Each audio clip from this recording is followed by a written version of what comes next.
Yep. Yeah. Okay guys, we're still here at Chichester Lakeside on a Friday. The temperature is severe, it's in the 30s. Very, very hot day. The staff have not bothered coming out at all, and if you sort of span round at the moment to the cells and reception place, it is still, it's like a ghost town, which is pretty good. They're not wearing masks in the premises, which the government have said they must do unless you're a pub. Even retail now, you have to go in and wear a mask. It is discretionary, I suppose, if they want to or not do it, but as far as I'm concerned, they should do. So let's just cap on to one other thing at the moment. Basically, buying a holiday home, especially a caravan. If you're looking over there at these vans here at the moment, are you buying the correct van? Are they giving you the correct year of van and the correct model? We have certain people that have contacted us, they falsely sold a model which is not the correct one to certain persons, and it's cost them tens and tens of thousands of pounds. Let's see if they'll come out and have a chat with us. Okay, so just recapping on a few notes and a few messages that we're receiving back live from our homeowners, and also people wanting to ask questions privately. Could you come and have a chat with us on the selling of the caravan situated over here, on selling the actual correct van to the correct load? Hold on 2 seconds, guys. Sorry, buddy. Shouting in your ear. Okay, so just come back to the question. The sales chap has just put up the white shirt that looks like a teapot sometimes. Can you explain the fact that when you sell, say, like an API, but the paperwork's not correct to the loan and the year, why this is done? And more importantly, when people complain that they've been sold something they haven't actually brought and it's not correct, why they're just ignored. We've had certain people come to a certain part, Coghurst Hall, they've come and spoke to us this morning here in front of you, and they're getting the same problem. So this isn't the fact that this is going to go away, because we're entitled to film, as you well know. Now you're all putting on a brave face and waving to me, but what you've got to remember is that one day you're going to be in a position where you haven't got a job. One day you might be in a position where you've got no money. One day you might be in a position where you've got some conscience and you don't find it funny anymore.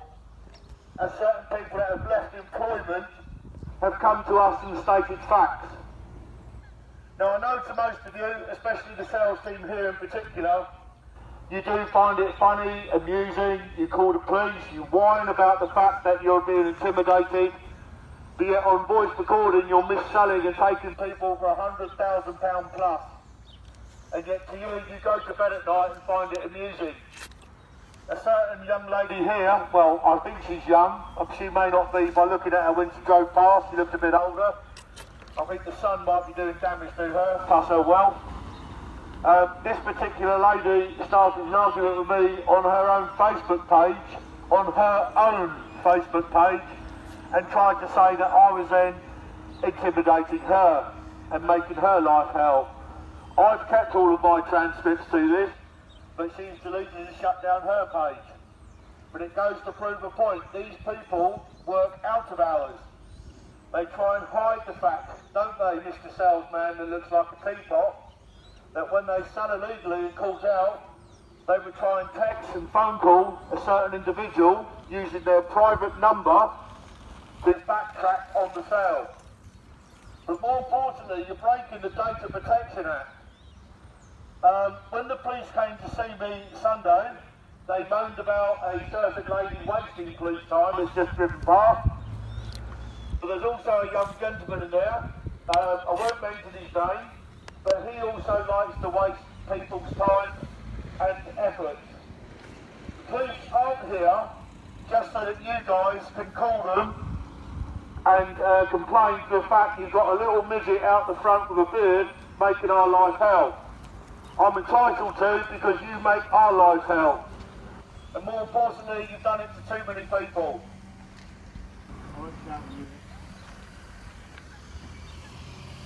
So I think the word that we're looking for is called payback. I'm in the position now to take this personally. We've just had another van drive past delivering food. To deliver food to homeowners, people that live here. Most of these people are petrified and they keep quiet and won't come to the front. But over half have asked me to carry on because they want this stopped. They have brought a home, they're living in it, and they've got 20 years, some have got more, some have got less. But the certain little GM who tends to go around bullying and blocking the sales is making their life a misery. So all the time your GM is here making life a misery, maybe I'll be here making his life a misery. Because he is a bully. Under the Data Protection Act, he got my home address from the office here, because the office here have got my home address in Arundel, but the office from the solicitors have got an address in Pagham for me. So which one is true? But more importantly, my real address, which is in Arundel, you've decided to help yourself to drive past in your white BMW and stick your middle finger up at my wife, as you were reported to by the police. These matters you think have gone away, but now you've broken the Data Protection Act, was giving them the correct information where I live. You've now fallen short yourself, because you've now admitted that you know where I live. So I'm reopening the case of harassment against you and finger gesturing my wife. You might be a big man in your caravan park of being able to bully people, but the trouble is you can't bully people that aren't on your caravan park. So this for you is quite painful, and I've had a lot of feedback. He's a trumped up little midget. He's a vile little man. He's a bully. There's many things I've heard you say about me, sir, which if you think they're true or untrue, you've always got the opportunity to come and talk to me, man to man. But unfortunately, that's something you just can't handle or do, is talk to somebody man to man. And we have a poor ex-member of your team who is on severe depression and receiving medical help because of your bullying. And this yet again we have recorded. We sent to your directors, but they all just go quiet. So thanks to the GM here at Chichester Lakeside, the directors will be seeing me and my team personally. And I will always be repeating this chap as the reason why we started this campaign. But the campaign has grown. I never realised how many people were really bullied at Chichester Lakeside and Park Holidays and other parks. So our fight is quite simple. You'll laugh and joke we're doing well, but you're not. It's quiet. We all know it's quiet, whether it be the virus or whether it be your virus of ill selling. We are going to be taking this all the way. We are going to be on TV, and we are going to be in the papers, but more importantly, we will be at some stage outside Parliament protesting. So you'll sit there and think, oh, what a load of rubbish. But I don't need to talk rubbish because you do that for me. I won't shout for you here, sir. So we're getting more and more people contacting us direct on YouTube. We've got subscribers that are slowly growing. When we have the correct amount of subscribers, we'll be taking it straight to the directors. Now it would be nice if the GM and the sales team, off camera, would like to come and talk to me about the bullying tactics that they're doing, and more importantly, how to shut me up. Because apparently you think you can shut me up by calling the police and the solicitor, but you keep failing. I would have thought you would have had some sort of education, but it would appear not. To be educated, you need to be sensible and you need to be a decent person. Obviously a sales team for Park Holidays are neither. You seem to think it's funny that people have come up to me and they're 70 years of age plus crying from this park from last week about your bullying. Now, obviously you never come out, you never know when I'm coming. It's a beautiful day, the park's dead. We've got a lot of people watching the sales team and the little rat of a GM. You do have my personal address, Mr. GM, because you've driven past it. You have my number. You know how to contact me. I would adore you to try and contact me so we can have a little chat. Because your silly little threat and your slander has come back to me. Remember, slander is a suable offence. We're already in the process of talking to our solicitors today, which are being funded by the group, and you have till midday. After midday, action will then be taken. Don't forget though, you sit there thinking nothing will happen, eventually your directors will give in. And hopefully that will be you gone off the holiday park industry. Because you are not just a rat, you are the king of rats. I've been following you from your last employment, and the things you've done there were unbelievable. I do believe that council tax was involved, but obviously I can't comment on it because that would then be slander if I was wrong. Right, just recording on that one, a certain GM on a certain park was caught selling council tax details to people, potential buyers.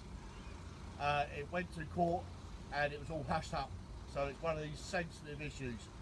But if this was true, the certain GM is here now today doing other things for illegal reasons. It is a sweltering day. Is this a reason why there's not a lot of people here? It could be a big reason why. We've got a lovely chap who's holding the camera now. He's from a completely different park of Bun Leisure. Similar problems, not as bad. At least with Bun Leisure, you can't live there for a month in, month out for 10 months. It's 28 days. And as you can see by these people here, never once will they come out and have a chat with us. And I know I have to keep repeating myself because I do feel sometimes I'm locked in a room and there's just no one there, because I've never known anyone not to even be walking in and out of these premises. There's been a handful of holiday makers on a park that has to earn millions of pounds every year just to survive, and crucially, are they going to survive? That's a big question now. With the virus and the plots and everything else, that's the question that we need to look at over the next couple of years, because in 2021, Park Holidays investors have pulled out and they have to find new investors. Once they find the new investors, I'm coming to you guys as well to show you what it is. I'm also coming to London's address of the existing investors now, who have already blocked my phone calls and emails, not wanting to hear all the bad publicity I have for them. But yet, quite reasonably, they've now decided to pull out of Park Holidays, which I think is a good plus. I think we're going to enjoy a little bit of the sun. It is pretty dead. We've got some nice stuff coming up over the next couple of weeks, which are going to be even better.